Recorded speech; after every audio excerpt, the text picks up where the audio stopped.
Purity of Heart, The Journey to Desiring Only God's Will. Written by Kevin Edwards. Spoken by Tom Force. This book is dedicated to all who wish to live purity of heart. Introduction. The following words are an expression of my longing for purity of heart, something that eluded me most of my adult life, and in its place was double-mindedness, doubt, confusion, and many years of suffering. For many years the devil was sifting me like wheat, because I did not seek God's will alone. I compromised, as so many do, and doing so, my integrity was compromised, my wholeness was compromised, my happiness was compromised, my freedom was compromised, and my soul was compromised. I tried to serve two masters and discovered that this is not possible without living a double life, having a double heart and double mind.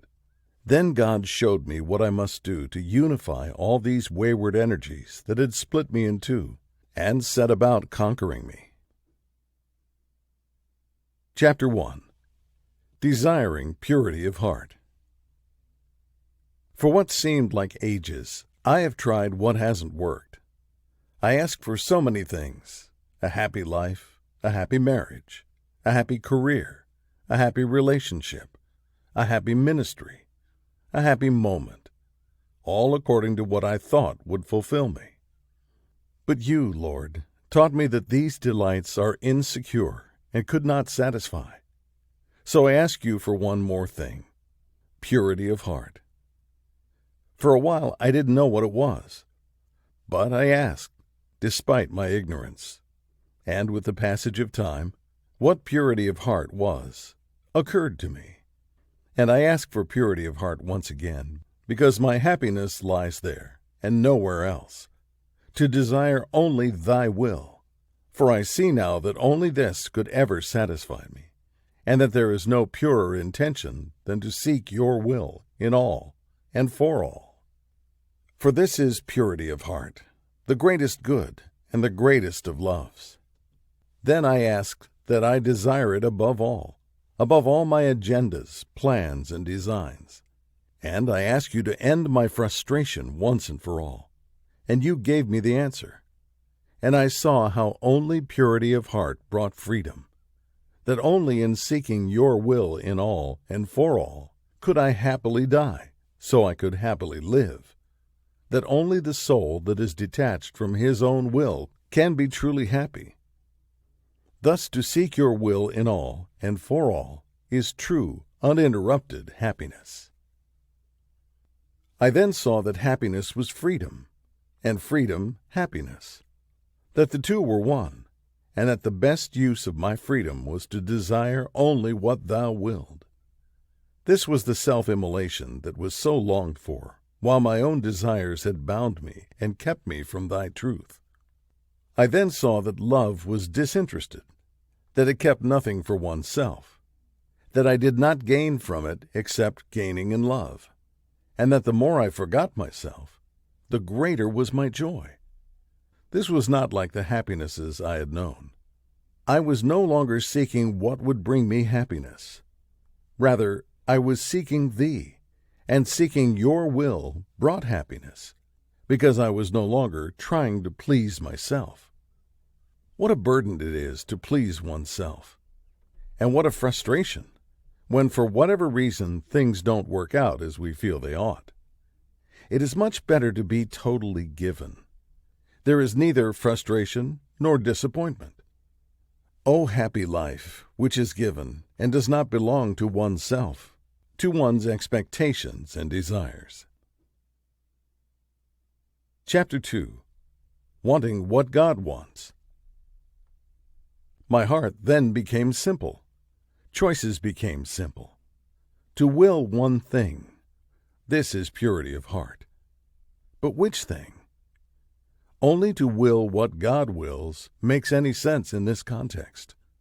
Only the complete and total gift of self to please Him, and this by the light which is given. For how else can we walk except by the light we now have? Many years ago, I was in this place in which I now find myself. A spiritual director asked me, "What do you want?" I answered, "I want what God wants." He said, "It doesn't work that way. God works through our desires." I don't think he understood the freedom I knew at the time, and instead he encouraged me to consult my desires. Oh, how much progress was lost that day. I went from abandonment to divine providence to consulting desires. It is not God's will that we explore our every desire, but that we surrender to being His instrument. And no instrument is so perfect as one who has abandoned all things to Him. Not my will, but thine be done. Instead of self-fulfillment, should we not aspire to self-emptying? The image of a sailboat comes to mind. The sail is ready because it is empty of all other tasks and is not otherwise engaged. To catch the gust of wind, it must be so. When we are like the sailboat, our hearts are free, attached or free. It's our choice. Our hearts have been made for God, and only purity of heart, to want what He wants, sets them free. More is not always more. A free heart is not a cluttered heart, but an empty one, a quiet one, a heart that loves God in all things and loves all things in God. Chapter 3. Uprooting What Was Planted. Loving creatures in God is indispensable to purity of heart. We consult first not our own desires, but His will in all and for all. As it is, we have rooted things in our hearts that don't belong there, and the Lord needs to excavate them, to uproot them, and make room for His will alone. Purity of heart is to have an excavated heart, having let the Lord excavate your heart of all its treasures. This, I believe, is one of the effects of purgatory, to purge us of all contrary and competing loves. And we need not wait. We may now surrender to this purgation.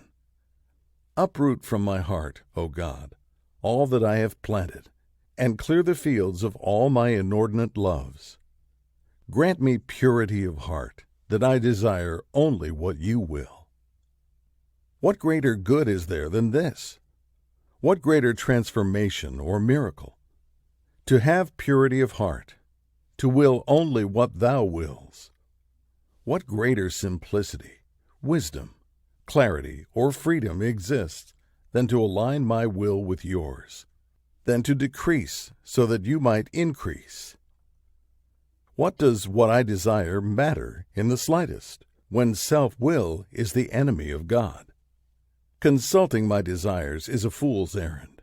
Never once did Jesus mention it. But He did say, "Deny thyself." He did say, "To lose thy life." He did say, "Whoever wishes to be my disciple must deny his very self, take up his cross, and begin to follow in my footsteps." And He did mention, "How blessed are the pure in heart, for they will see God." Chapter 4. The Way of the Empty Heart.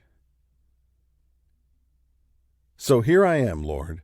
I have come to do your will. Do with me as pleases thou. Use me as you see fit. Make matters clear, or keep me in the dark. Are you not allowed to deal as you please with thy servants? Waiting on the Lord is my vocation. Could I be any more empty of self? I respond to the invitations of the day as they come.